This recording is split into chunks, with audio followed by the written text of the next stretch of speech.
Coming up on Cronkite Sports Report, an ASU and American sports education for almost 100 Chinese coaches. A Sun Devil alum calls the shots on Monday Night Football. An elite UFC fighter whose career was born in Tempe and continues to flourish in Gilbert. An exceptional performance in the classroom earns a Glendale football player a big win.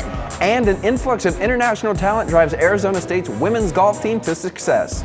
We're a first-class institution. We're a first-class athletic program. I think this is the reason that they want to come learn from us. It's amazing, really, that every week we have this huge production and we move it from city to city, whether it's a few hundred miles away or a few thousand.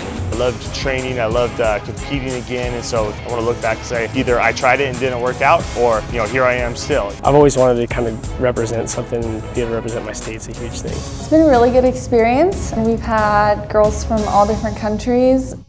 Welcome to Cronkite Sports Report. I'm Alex Stewart. And I'm Lindsay Wisniewski. As student journalists at ASU's Walter Cronkite School of Journalism and Mass Communication, we like to bring you unique sports stories with an Arizona connection. This includes high school, collegiate, and the professional level. As we saw during the Olympics this past summer in Rio, sports can serve as a unifying force across different cultures. That connectivity has been on display at Arizona State, where, as Alex Capriello tells us, American and Chinese coaches are working together to learn from each other. A partnership between the Pac-12 Conference and the Federation University Sports China has brought 96 track and field, basketball, and swimming coaches across the globe to the Arizona State campus. Their goal is to incorporate American sports strategy and training techniques into their traditional Chinese routines back home. I looked forward to this training because I thought that the training style in America is very different and at a higher level than in China. So I want to learn more, and when I'm back home, I can use this to train my team and we can perform better. With the help of ASU's Global Launch Program, the university is playing host to these foreign coaches for 3 months to teach the Sun Devil way. We're a first-class institution. We're a first-class athletic program. I think this is the reason that they want to come learn from us. Shumei Li is a former Olympic sprinter turned coach who is learning from the Arizona State track and field staff. Widely known as the fastest Asian sprinter in history, Li still holds Chinese records in the 100 and 200 meter dash. But she is finding out that even her record-setting training might have been different if she grew up in America. What I've learned today and what I've learned from when I was young are somewhat different. When I go back to China, I need to adjust to those differences and train each student differently based on their own abilities. In addition to the specific tactics American athletes use to excel in their sports, Li and the other Chinese coaches say they want to observe and adopt the intensity that American athletes are known for. The American swimmers are very passionate, which is what the Chinese swimmers lack. And while the Chinese coaches are the ones taking notes in class, their professors are also learning from this cultural exchange. I think it's improving my strengths as a coach because it's making me think deeper. So for me, it's an educational, inward thinking. For me, it's great too. Along with ASU, the University of Utah is also hosting 100 coaches for their fall semester. In Tempe, Alex Capriello, Cronkite Sports Report. Now, it's been mostly hard work for these visitors as they explore Arizona and navigate language barriers, but they've had some fun too. One coach said his most exciting moment was walking into Sun Devil Stadium to watch ASU football in action. If that coach had visited Sun Devil Stadium 40 years ago, he would have seen Chip Dean in Arizona State's defensive backfield. The former Sun Devil football player still spends a lot of his time around football stadiums, but he's now parked in a truck outside. Dean directs ESPN's Monday Night Football, and as Christina Vicario explains, he is not the only Sun Devil working to bring one of television's top-rated programs to living rooms and sports bars every week. Every detail counts. Every angle matters. If I need a run-out shot, if you want to hang over there by the Cardinals coming out in front. To Chip Dean, director of ESPN's Monday Night Football broadcast, it's about documenting the game in a way so that it becomes an experience, so you remember something. There is a strong Sun Devil presence on Dean's broadcast production team, starting with the director himself. Dean played safety for Arizona State in the mid-1970s and uses his experience on the other end of the camera to decide which shots will heighten each moment. What we try to do is we try to elevate the moment or elevate the scene or be a good storyteller so that people are engaged with a story of a player or a coach or the moment in time. Both online editor Jim Dove, That's it, buddy. Third quarter window. Thank you. who served as the chief broadcast engineer at the Walter Cronkite School of Journalism and Mass Communication, and Jessica Krause, a 2007 graduate, are also essential parts of the production crew. When I graduated from Cronkite, I graduated with a public relations concentration, and everything you learn translates to the world of media, which is so awesome. Both Dove and Krause know how critical and deliberate each decision is every Monday. Being on time with the right looks, whether it's a replay or the right camera shot, we want to make sure that we are out front of whatever story it is. It's amazing, really, that every week we have this huge production and we move it from city to city, whether it's a few hundred miles away or a few thousand. Millions of people all over the country tune in to ESPN's Monday Night Football broadcast each week. What many fans don't realize is the caliber of the entire production and what exactly it takes to put this show on. We estimated from the operations standpoint of just parking the trucks, building the camera, setting it up. I think a couple of years ago we calculated that it was over 1,700 man hours to build the show, to put it together. The production people was almost another 1,000 hours. Oftentimes, the broadcast deals with elements that transcend sports boundaries. These, to Dean, are the most memorable. 10 years ago when we opened up the Superdome after Katrina was one of those memorable shows for us that we felt that we surpassed not just the game, but we were able to capture the feeling and the relief and hope for the city. The ASU alums that are peppered throughout ESPN's production team have found that originality is the key to opening the grueling door to one of the nation's largest and most selective productions. Try to innovate. We try to create new ways and excitement about the game. Be open to learn new things. Technology and systems change so much that you have to be a chameleon and constantly change. Change that took Dean from the field into the director's chair and further into the highly complex thought process 3, 2, 1, go. That goes into putting on a multi-million-dollar production. 3, 2. In Glendale, I'm Christina Vicario. Good job, you guys. Nice work. Cronkite Sports Report. Hey, good job, Ed. Dean and his team are expected to travel to 15 different cities from coast to coast over the course of 16 weeks throughout the season. Coming up on Cronkite Sports Report, from Sun Devil wrestler to MMA fighter, Ryan Bader shines on the UFC stage. And still to come, Glendale's Matthew Mitchell is a role model for kids with cystic fibrosis, excelling on the football field and in the classroom.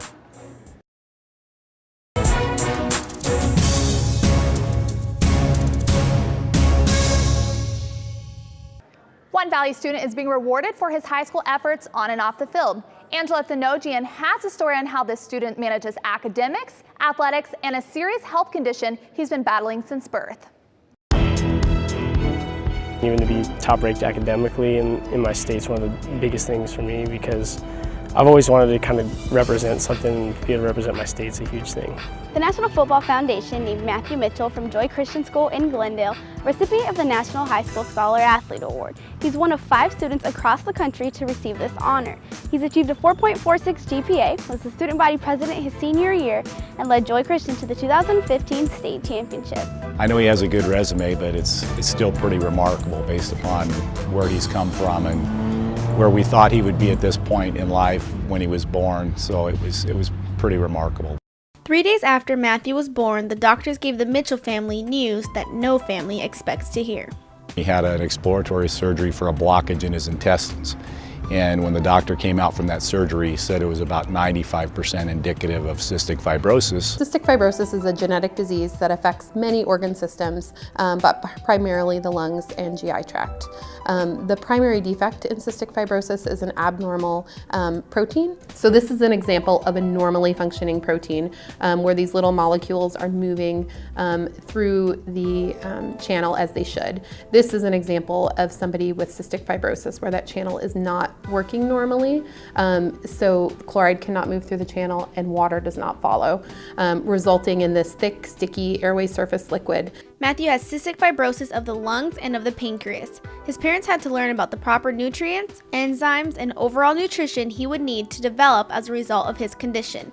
Matthew also has daily treatments that he has to keep up with. Every day I have this vest that shakes up my chest and shakes up the mucus. Will I inhale a medicine that actually thins out the mucus? So as it's thinning it out, it's also shaking it and loosening it up, and I have to cough up all that mucus to stay healthy. The high frequency oscillatory compression vest essentially causes those thick, sticky secretions that are lining the respiratory tract to be shaken free of the so that they're no longer like stuck to the airway walls, and allows them to move centrally so that patients can cough and clear those secretions so they're not sitting in their lungs, predisposing to chronic and recurrent infections. Despite his cystic fibrosis, Matthew was active from a young age, swimming, surfing, and boxing. But it was quickly apparent that he had a passion for football. So he actually bought me one of the, it was almost a little catcher, blow-up dolls that had a net in it, and the first thing I did was actually tackle it. So my dad kind of knew from there on, like, football would be something I'm kind of interested in. And then I started with flag football because my dad didn't want me in too much contact, and then kind of worked my way up to tackle. In 2015, Matthew set Arizona Division V records for career and single-season touchdowns. He led Joy Christian to a 13-0 season and said playing football actually helps his condition. For me, what actually helps treat me a lot is actually being on the field. A lot of the conditioning, the running, that gets my lungs working, gets them burning, and then I'm able to push out a lot of mucus. Although keeping Matthew healthy and active was a huge focus, Mitchell was determined to make sure his son excelled not just in sports, but in the classroom as well. I've always been a believer that you should be well-rounded. And if you have talent as an athlete, your brain is also developed too. And so it's a matter of using all of your talents. I really love football and I love being out on the field, so that's something that really comes naturally to me, but academics was something I really had to work on from a young age. But luckily for me, it kind of came along and I've kind of found my groove with it, but definitely academics has been the side I've had to work on the most. Phoenix College was the only school to give Matthew a shot at playing football at the next level. He is currently transitioning from a high school quarterback to a college wide receiver. Matthew and his father will travel to New York in December to receive his award. In Phoenix, Angela Venojian, Cronkite Sports Report. Matthew is also a cystic fibrosis lifestyle spokesperson. He hopes to attend medical school and become an orthopedic surgeon. Coming up on Cronkite Sports Report, he's a big name in the UFC, but find out how one MMA star got his career started in Tempe. And still to come, it's been 7 years since Arizona State's women's golf team claimed a conference crown, but 4 international imports are hoping to end that drought.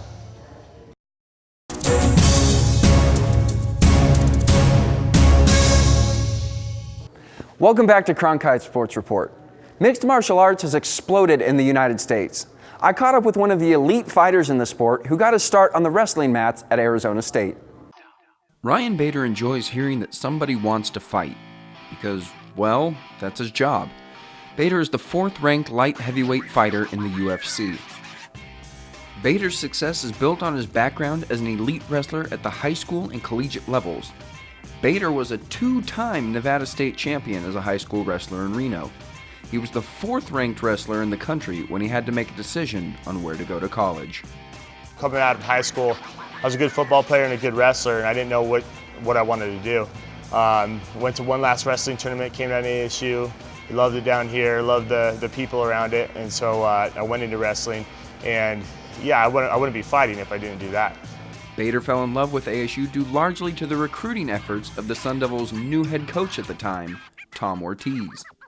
Ryan Bader was the first recruit at Arizona State when I became the head coach. I got hired in April of 2001, and then in May, Ryan signed on with us to wrestle at Arizona State. Ortiz knew instantly what he was going to get with his first recruit. Well, you could see, I mean, the kid's a stud. So I knew that he would do well at 197. He had the physique for that. Plus he played football, so I know he could tackle. So I looked at those things and I knew that he would do well for Arizona State. And Ortiz was right. Bader went on to become one of the most successful wrestlers to ever come out of ASU, a two-time All-American and the only Sun Devil to win what was then the Pac-10 championship 3 times in 2003, 4, and 6. Bader would use his success as a 2-time All-American at Arizona State University to lay the foundation for his transition to MMA. My buddy was having a fight and he wanted some wrestlers to come in and help him. And we went in there and I went into the MMA gym and realized that we did pretty well with just a wrestling background and not knowing anything else, you know, and in sparring and practice we were beating a lot of these guys, so maybe I should give it a shot.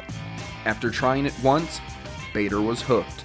I loved it, I loved training, I loved competing again, and so from there I told myself I don't want to regret anything when I'm older. I want to look back and say, I could have done that, or I should have.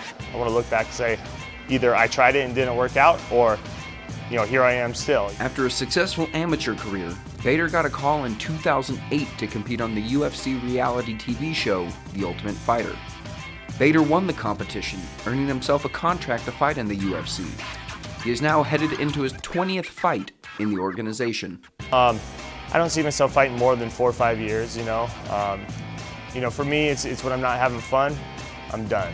When I don't want to come train, when I don't want to do that and it becomes a chore, I'm going to get out. You can't be 1 foot in, 1 foot out in this sport. It's going to get you hurt. So for me, it's just as long as I'm having fun, I'm going to continue to do it. And Bader continues to have fun and not worry about who he fights on his way to his ultimate goal of winning the UFC light heavyweight title.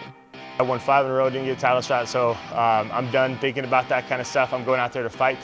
It allows me to kind of open up out there, take more risks, and not worry about going out there and just winning at all costs. I can go out there and be free, open up, and kind of fight for fun, really. But no matter what happens inside the octagon, Bader always remembers his roots.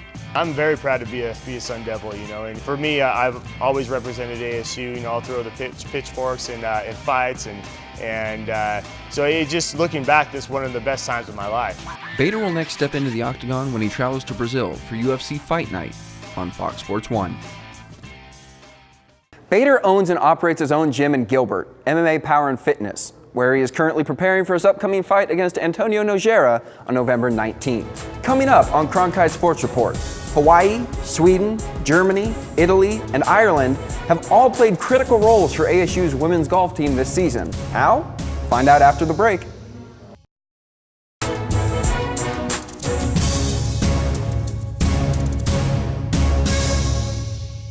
Welcome back to Cronkite Sports Report. 4 of the 7 players on the Arizona State women's golf team are from outside of the United States. As they've helped each other adjust to life in the U.S., sports reporter Al Gao explains they played a critical role in the team's early season success. I'm from Italy. I'm from Sweden. I'm from Ireland. I'm from Germany. Well, since my freshman year, we've always had the team be majority international kids. I love the multicultural aspect of our team. We have Americans that are, one's from Oregon and one's from Texas, and that is really no different than being from Germany and Italy. They're very different cultures in how they grow up. We grew up with a lot of coaching. We always have a club pro, the national coach, and they all know the techniques of a golf swing. I think that's totally different to how Americans start playing golf. Sometimes the parents are the coaches in detail as the Europeans. I feel like there's almost more knowledge, technique thought than Americans have. A lot of the Europeans are really technical players. They work a lot on technique, have exact practice routines, and they write down exactly what they need to do for practice and what their goals are for that day. Here I learned a lot about the mental part of the game and how to be better on the golf course, how to have a better attitude. That's the main part. I really learned how to be competitive. I think that it's nice to have different cultures for everybody to learn a bit about a culture, but also everybody brings something different from back home. We always tease Robbie. Robbie's your typical fiery Italian. She can get mad and it's really funny. And she jokes with us and stuff about being Italian and how Italians are better than Americans. And I am, because I'm Italian. Linnea is really quiet, as is Swedish. Really sweet and like kind of quiet, but like very focused. The golf course, she would never get mad, or like she really has her emotions in control. I'm just a calm person. Olivia has this beautiful Irish brogue that, we're like, what did she just say? What was that? Yeah, Olivia. I love golf. Having other Europeans in the team that kind of understands how it is having a family back home. We experienced it together, and we know like how it feels being far away from home. And back home, when you're young, like you have to do quite a lot of things for yourself out there. You have to go out and do your own practice and everything, and I think that works well here. I like being organized, time management. I think like since I've been young, I've been brought up to be like that. And when they come here, they're very open to your coaching, and team aspect is extremely important to them. In many ways, they come in and teach our American players about team. It was extremely exciting to have 5 Olympians represent Arizona State. It really brought golf to a different stage that I really hadn't anticipated. And I've had little junior golfers that came for our camp in the summer that were asking me about the Olympics and what does it take to become an Olympic golfer. And I've never been asked that question in 15 years of coaching. And that was really exciting to get to hear that. From a recruiting standpoint, to continue to remind people what we have here and what our goals are, what we're trying to accomplish here, that it's no different. It's been the same for the last 30 years. And our goals and expectations are just as high as they've always been. And this is a home of champions. And we want to continue to bring the top elite golfers and student athletes here to ASU. The Sun Devils won't tee it up again for a few months. They will play in the Northrop Grumman Regional Challenge in California in February. That'll do it for this edition of Cronkite Sports Report. I'm Lindsay Wisniewski. And I'm Alex Stewart. From all of us here at Cronkite Sports, thank you for joining us.